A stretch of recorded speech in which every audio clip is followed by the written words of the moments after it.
Salut, bienvenue. Allez, je te montre ça tout de suite après le générique.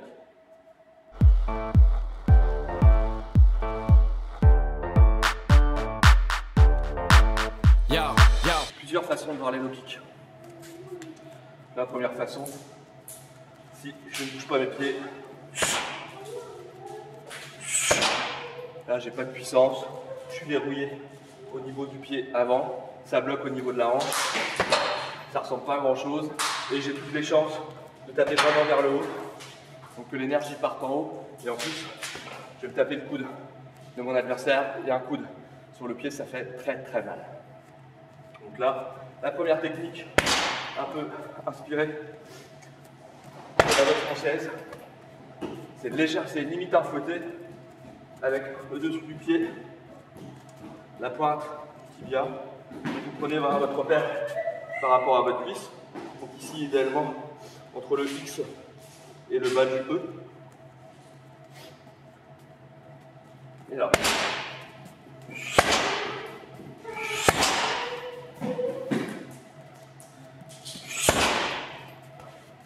J'ouvre très légèrement mon pied avant.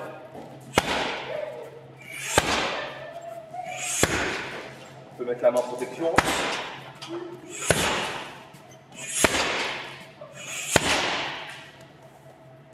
Alors, effectivement, les puristes diront ça c'est pas un low kick, ça c'est un fouetté. Effectivement, je suis d'accord avec vous. Ceci étant, quand on commence à boxer en classe A ou en pro sans les protections, l'impact répété au même endroit, comme une claque, ça commence à marquer le partenaire. Je vous conseille de regarder des combats du multiple champion du monde, Karim Ghaji. Il met beaucoup de low kicks comme ça. Il explique même dans une vidéo avec Greg MMA que c'est un de ses coups favoris. Voilà.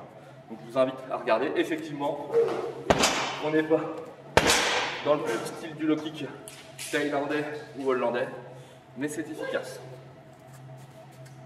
Low kick un peu plus traditionnel, donc j'ouvre légèrement mon pied, je bascule. Cette fois-ci, mon genou passe à l'intérieur. C'est bien l'os qui vient taper. Un tibia qui vient taper.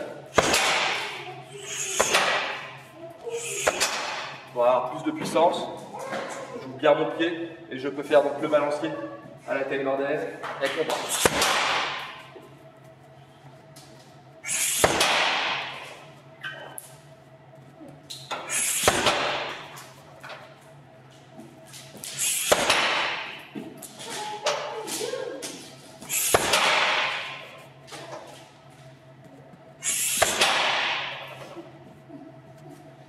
Troisième façon de voir le low kick, donc là plutôt à la hollandaise, tel que le pratiquait à la perfection Ernesto Hoost. Alors je ne le ferai pas aussi bien que lui, bien évidemment, mais là encore, je vous invite à regarder quelques vidéos d'Ernesto Hoost et vous allez voir son low kick dévastateur. Donc là, cette fois-ci, ça va consister pareil, à toujours ouvrir légèrement le pied avant,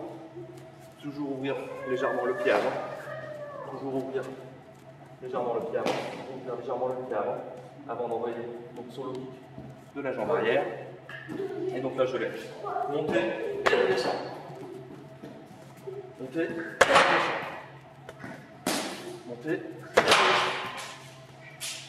Ça se voit peut-être pas trop à la caméra, mais le but c'est de bien,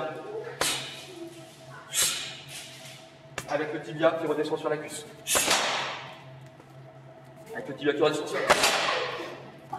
À des enchaînements. Regardez ce mousse, c'était bam, crochet. Direct, crochet au poids. Il descend. Bien plaquer la cuisse comme ça.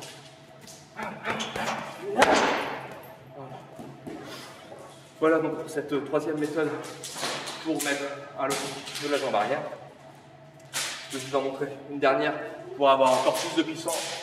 Donc cette fois-ci, la technique va résider en fait de déplacer le pied. Sur les précédents mouvements, je vous montrais l'ouverture du pied, je vous montrais simplement l'ouverture du pied. Mettez la pierre en l'air, on ouvre le pied. Voilà. D'accord. Là. Là. Cette fois-ci, on va faire un pas de côté, on va faire un step. Comme le pas. Comme pour les directs ou au pas, dès l'instant où on est en mouvement, on gagne donc de la vitesse, une vitesse, une puissance, une vitesse, une énergie. Là, je vais simplement faire un pas de côté. Faire un pas de côté avant d'envoyer mon low kick. Un pas de côté avant d'envoyer mon low kick. Le fait de me déplacer va amener de la vitesse à mon mouvement. Qui dit vitesse, dit énergie. D'accord? Si vous ne croyez pas, regardez la formule de l'énergie cinétique. C'est la masse sur la vitesse au carré. Donc là, cette fois-ci, un step, j'envoie. Je suis en face de la cible, je désaxe. Je désaxe. Je désaxe. J'envoie. Je désaxe. J'envoie. Je suis en face, je désaxe.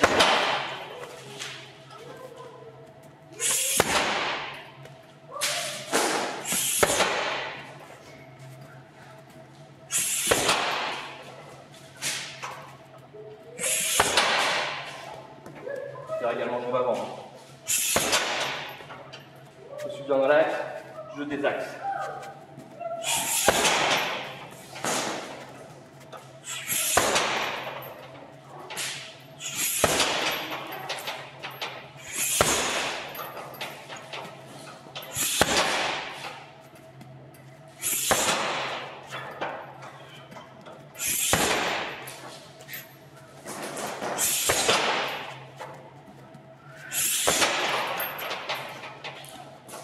Sur l'avant.